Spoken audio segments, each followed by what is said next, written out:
Thanks a lot for making it along to this session where we're going to talk about transition trajectory, not easy for me to say, and how this amazing retail brand Knix are conquering the in-store experience.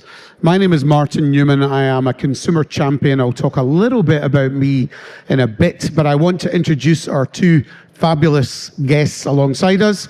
Lovely Pam Sharma, who is the Director of Talent and Organizational Development at Knix. I'm sure you'd all agree, in most businesses, that's one of the most important people that you need to pay attention to. And then next to her, we have Daniel Sinniah, who is VP of Retail. Thank you very much, guys, for joining us. Thanks for having us. Yeah, pleasure. And hosted by Axonify. More of that later.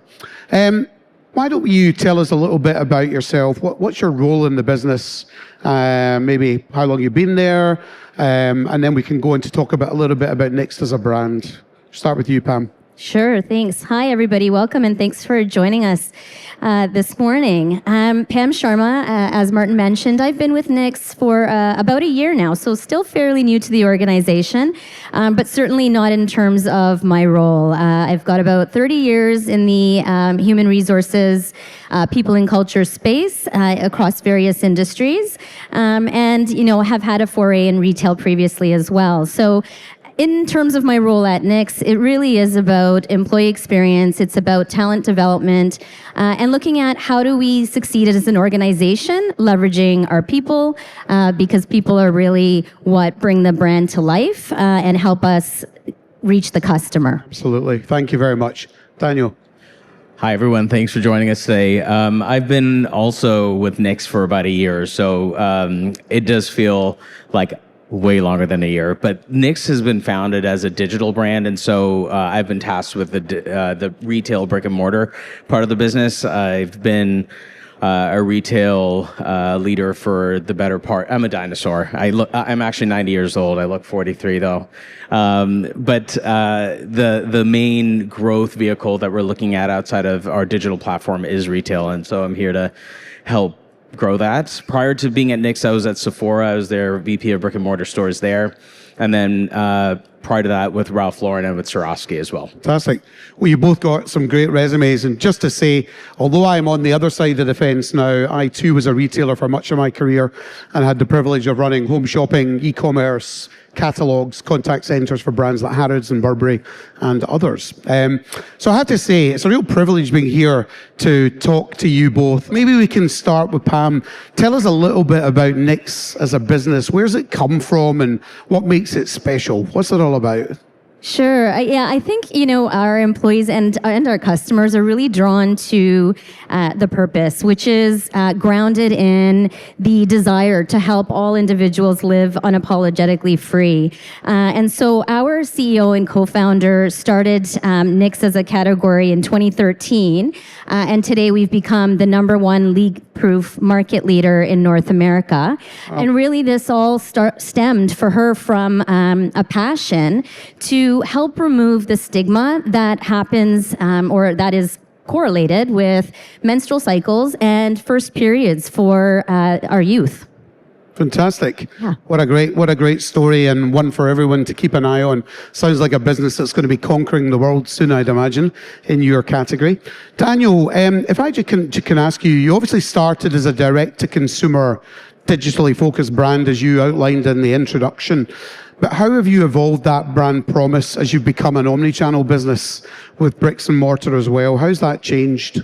Yeah, the retail part of any digital business really addresses a lot more of the emotional connection and discovery process with new clients. I think our brand promise is very much linked to our brand values, which Pam has mentioned already, is to live unapologetically free. And I think in the intimate space, there are limitations being digital that the retail brick and mortar channel can overcome and provide solutions for. And so that transition has been really interesting to be able to keep the core value of the brand promise while adapting to what the emotional needs are and the connection needs are for clients that are walking in through the door. So really taking all of the pieces that we learn from digital that really work with clients, and also taking the objections and the limitations that the digital space provides for us, is what we're trying to solve through the retail channel. How many stores have you actually got now? So we started with only one back in 2019, and now we're at 15. By the end of this year, we will be at about 21 locations. Another in 21 in total, or adding 21? We're adding 6 more this year. Wow, fantastic. How exciting. Look forward to seeing you maybe in the UK and Europe at some point in the not too distant future. A big part of the story of Knix has definitely been evolution of from an innovation perspective. I know that innovation is very core to what you do, and I am very passionate about innovation. I have this framework of new ways of looking at return on investment, and one of my main ROIs is return on inspiration, which is about people, and then another one is return on innovation. So can you maybe just talk to us, Daniel, a little bit about, you know, the challenge of how to explain to a digital audience who maybe can't touch, feel the products and the merchandise? How have you brought that to life and used innovation, and now how you're doing that in stores as well? Yeah, you know, I think the product innovation is so linked to the mentality of our founder and CEO, Joanna, and I think her innovative mindset has really developed the product in a very significant way. We are a product technology brand, and what is really important to note is that the digital platform is full of early adopters. And what we're finding in retail is we're trying to shift the scale into mass market, and retail is really the way to do that. The product innovation really, things like leak proof are not easy to understand for people who are not in the early adoptive risk-taking stage of their purchase curve. And so the retail brick and mortar stores really are able to convey things like how do you explain swimwear being leak proof? It seems like such a weird juxtaposition, but to be able to explain that technology really effectively to clients, and really have the team have a deep level of technological product knowledge is really critical. That's great. So just sort of moving on from that, whilst I totally get the fact that you're going a bit more mass market and you've kind of, as you've opened stores, you've broadened your reach to a broader set of customers and personas. Pam, I mean, how did you, obviously transitioning a digital business to a physical business has got some challenges. How did you address those as you tried to convince those early adopters to also shop with you in the physical environment?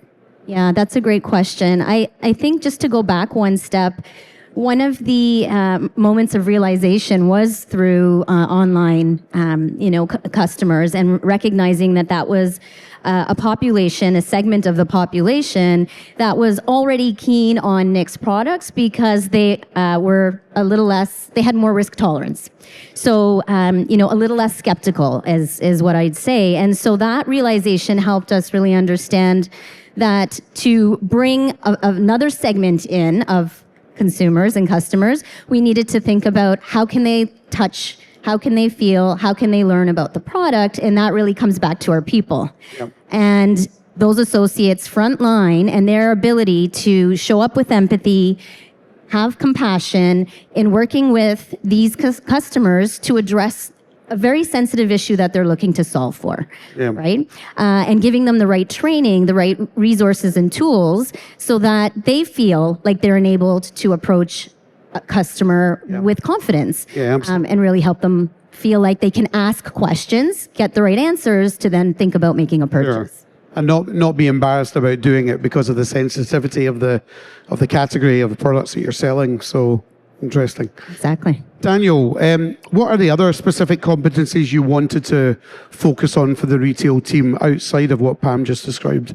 Yeah, I think our retail team have a big task ahead of them in really identifying what the sensitivities are of each client. The product categories that we are in may not be as conventional as other retailers. So you're dealing with things like people who have endometriosis and how that affects their intimates purchases, or someone that comes through that has just healed from a mastectomy, and how do we really bra fit them with our product in a way that's going to support them in a different way. These are not conventional conversations that are happening in a retail store typically, and so having a very strong education system and an onboarding system like Exonify to be able to boost their confidence and their ability to read the customer well has been one of the challenges that we have overcome with our new learning management system with Exonify.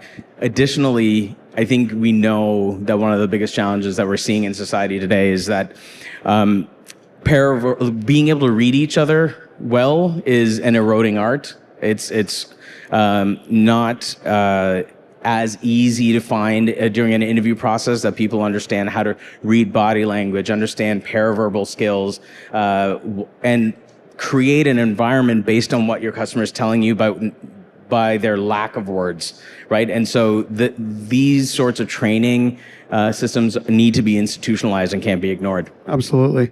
And I'm sure it has a big impact on conversion rates. I'm not asking you to share anything sensitive there, but what you're describing, that level of onboarding and upskilling and education to empower your people to be able to serve customers with these quite complicated needs sometimes effectively, it must have quite a big impact, because ultimately there's so many people walk out of physical retail every day because they don't get those answers, right? Absolutely. We saw such an immediate impact on our conversion rates. And I think the store teams, one of the biggest things that we had as a challenge prior to having an effective onboarding system was a lot of noise. They had to navigate the organization to get answers that they needed. They didn't have a central resource to be able to understand how to convey some of the new technology to clients. And their confidence level has really boosted up, and therefore the conversion. Yeah, I love that. That's brilliant. Do you have anything you want to add to that? Yeah. I was just going to share that it was also around consistency, in the messaging. So if you go back to thinking about online and the access to information that our consumers had online, if you come into store, we want our employees and our associates to be giving the same messaging around what we're selling and why, and understanding what leak proof is as an example, and the technology behind it. So it's really complex. Fantastic. Daniel, I just want to dig in for a second into some of the examples of, just-in-time technology and tools that you've deployed already to empower store teams, and what the impact's been. You've talked a little bit about that with conversion, but maybe you could expand on that for a second. Yeah, while we were building the retail brick-and-mortar side, there was a lot of technology that I think initially the organization thought would be a easy lift and shift from digital. Absolutely not the case. And so we did have multiple new SaaS softwares come in to boost operational efficiencies, et cetera. But by the time we were done all of the basics, we did find the learning, education, and the human piece needing the most attention. And that's where Exonify came in, really helped us boost our education level in our stores. And yes, there's some maintenance around like compliance, ensuring that people are doing the work that they need to be doing to set themselves up. But the centralized boost that Exonify provided was quite critical to our success. The turnover rates improved. Our consistency in store, like Pam was saying, really improved because we had the same staff in store feeling much more confident in what they were doing. Brilliant. Love that. Yeah, and I would share as well that in terms of just in time, we recognized that there was a gap in terms of the associates being ready to ramp up and be on floor. Mm-hmm. And so we've eliminated that gap through the ability to give them this onboarding experience that happens through the platform, where it is just in time and they're getting access to product knowledge, to videos, they're hearing from our co-founder about the product, and so they're that much more educated and well-versed to speak freely and comfortably with our consumers when they arrive. Fantastic. Just staying with you for a second, Pam, you've touched on personalization a little bit, but maybe you could just talk to some of the key elements of that from an in-store experience and how you've helped to bring that into reality, because Personalization is one of those interesting ones. You know, it's a term I'm sure everyone's familiar with, and we've been talking about, as far as I can recall, for 30 years. Yeah. So we started talking about it an awful long time ago. But in reality, I don't know that we see or you have that many environments where it's actually being delivered in a meaningful way. So what are you guys doing there? Yeah, so I think the thing that we remember and have to remind ourselves of is people are apprehensive around. It's almost topical what they're coming into this store related to. And so they're apprehensive. There's a degree of caution. And so we really need to think about how are our associates embracing those individuals, you know, really coming in and making them feel like they can ask the right questions and sort of come into a safe place. And so I think a lot of that has been part of what's going on through Exonify is to remove the technical elements of this and do it in a way where our associates feel comfortable learning and not like they are being judged, if that makes sense. And so it's the way the content is presented. It's their ability on their own time to test their knowledge and to make sure that they have a good understanding, both from an empathy point of view, but also in terms of customer service. Yeah, that's great. And actually, sorry, Daniel, carry on. Yeah, I just want to add to that. You know, I think personalization over the last 30 years has started to become a very cold and marketing-based term. And really in the retail brick and mortar context, so much of it is about what is the customer telling us in every aspect of how they communicate. And that, I believe, even with our sales associates who are so social media driven, that's an understanding that has been lost over time. And so this is not about an algorithm. This is not about, it's really about the in real life experience and what is the customer telling you? And can you, as a human being, relate to that and understand that behavior? And that actually needs to be reinstitutionalized in our work in retail, because that really has eroded over time based on where even our associates are living their real life outside of work. Yeah. So just going back to the effectiveness of what we're talking about now, you know, how are you measuring the impact of the content and the tools that you're implementing through Exonify and the other solutions that you've got? How are you measuring that in terms of staff capability, their experience with the customer, and ultimately customer loyalty? Yeah, I mean, I think the work that we do ultimately is about is the brand actually solving problems for our clients? That's our biggest measure. And so when we look at our CSAT scores, it tells us a lot about which direction we're going in. And I'll say after some of the improvements that we put in place, including the learning management system, we did see those customer satisfaction scores go in the right direction. Things as simple as I actually got the right fit was one of our biggest opportunities. Things like how do we treat the product? That was one of our biggest opportunities as a brand, especially in retail. And all of those dissatisfaction scores went down, and we saw people really start to embrace the brand a lot more. Yeah. I'm getting a sense that this is an amazing business.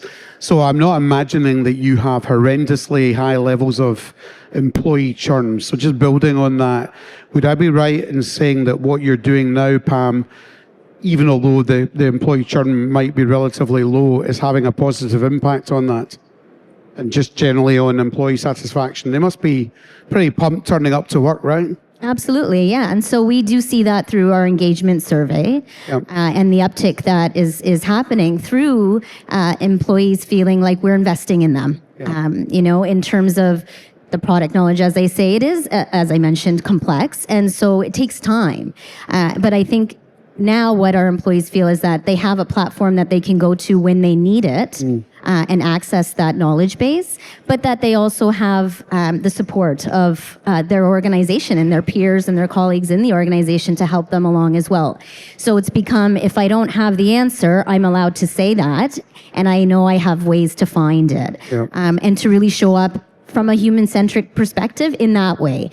So it's creating it within the culture as well. It's not just about how we're matching the needs of our consumers, but how are we treating one another? And so yes, the engagement. 100%. Return on inspiration. Exactly. That's the ROI for that one. And that's fantastic because, the more empowered the front line of your business is basically the more empowered they are as individuals, the better they'll feel about turning up for work every day. There's nothing worse. I mean, well, I'm sure we've all experienced it when we've been in a retail outlet and we've approached somebody for help, a colleague in the store, and they've started walking the other direction. And it's not because they don't like us, it's because they probably know that they're going to get a question that they don't know how to answer. Yeah. So, it's usually important. Sorry, you're going to add to that? And another thing that I think we've seen a positive return on is helping our employees, whether it's headquarters or in the retail space, actually understand the end-to-end life cycle. So how do we get to the innovation piece? Yep. And how does that move all the way through the various life cycles into e-com and retail? Right. And it creates a level of engagement. It creates a level of commitment because there's an understanding, right, yep, for what this is really all about. Well, I guess you've partly answered what I was going to ask next, which was how are you ensuring that the customer experience between the physical and the digital is seamless? That's part of that. But anything else you want to add to that, either of you?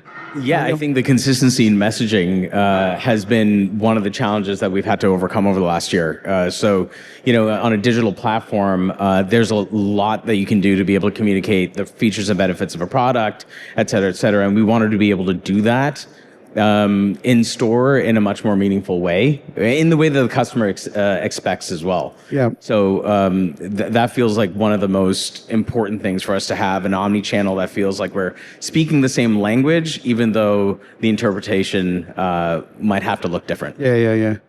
I suppose, going back to your colleagues again on the front line, I mean, given that you're a fast-moving business and you're scaling at pace and you're in a very exciting and very interesting product category, most people must see it as a great career opportunity. Yeah, it's definitely exciting times. I mean, in the next 2.5 years, we'll have 30 more locations. So wow. The retail brick-and-mortar space is growing quite fast. The wholesale side is growing really fast. Again, all of what we're doing in retail will also transition to the wholesale team as well. And if you don't mind me asking, and you don't need to share this if it's confidential, but do you think you could see the brand going international at some point?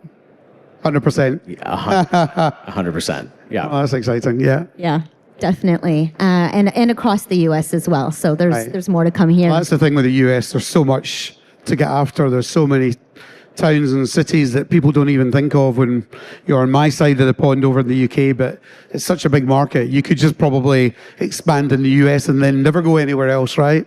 But I'm sure you will end up somewhere else. Feels like an opportunity. And just to your point about interest in the organization, I will say this is one of the few organizations I've worked at where resumes are in abundance, and that's not really the issue that we have. The application interest in working for Knix is quite high, and I really do think that that's deeply rooted in the mission. Final question before we maybe throw it open to see if we've got any questions out there in the room.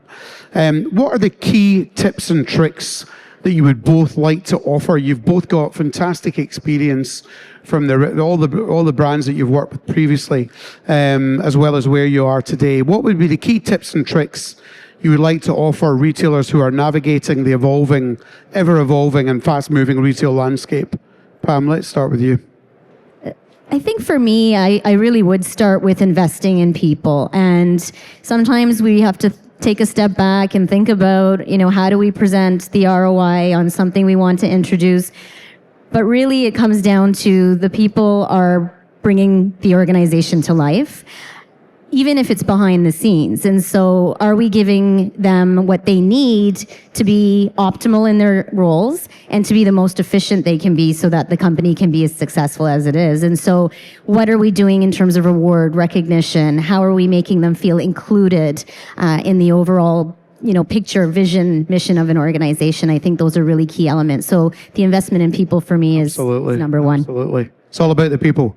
Daniel. It is, yeah. So I think investment in people equally important to the brand storytelling. So I think those two are very important pillars, and kind of everything else kind of butts up against how we're going to support those two things. Because you could have incredible product and not have an investment in people, and the business fails. You can have incredible people and not great product, and then the business fails. So I think having those two pillars really upheld by everything else that ladders up into it is so critically important. That goes into storytelling, and storytelling is cross-border between your people and your brand. Why do people want to work for you? And it's typically because of the story. Totally agree. The employer brand is as important as anything. And I think you made a great point there. I think in the last, and it's interesting because even although you started as a digital brand and now you're omni-channel, I think we've lost sight of the importance of brand in a way. We became so obsessed with acquisition marketing that we forgot about telling the story of why we're different and what differentiates our business over another. So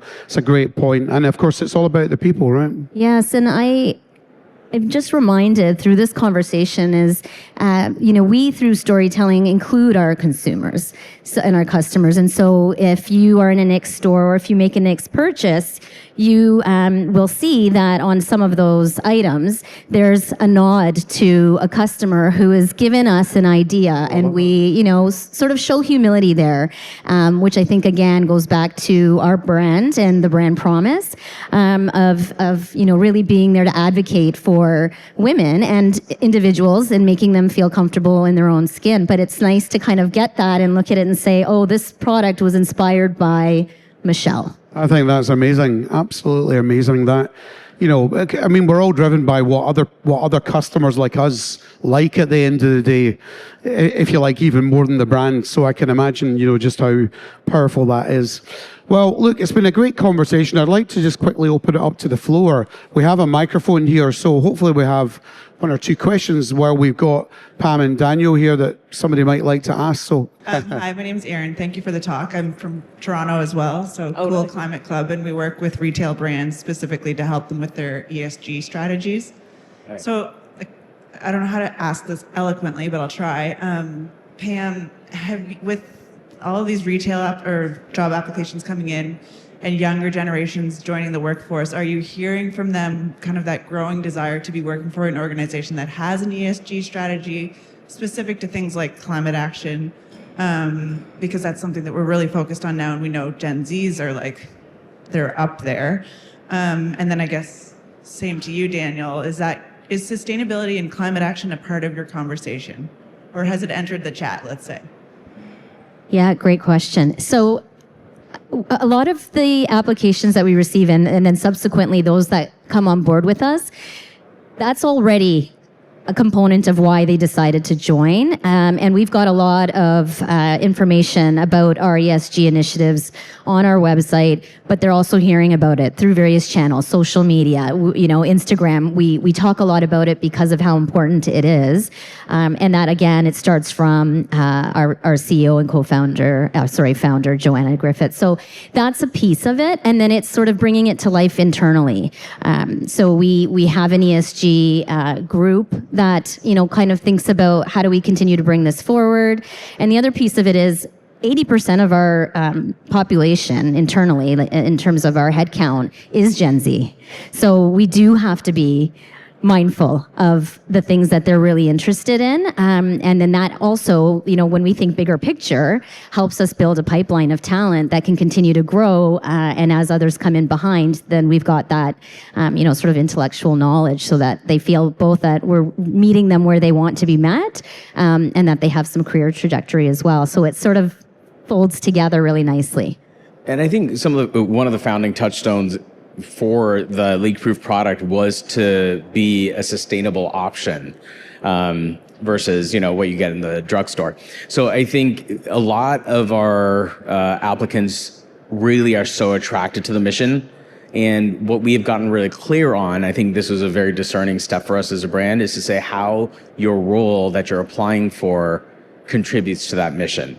So there's a contribution that sometimes gets lost when we get so far into the ESG side and not really connected to the day-to-day work that the candidate is going to be fulfilling. And that's an important piece. How your role actually contributes to that mission is something that I think a lot of brands struggle with. And that's something that I feel like we've overcome over the last year. I have another ROI for that. I call that return on image.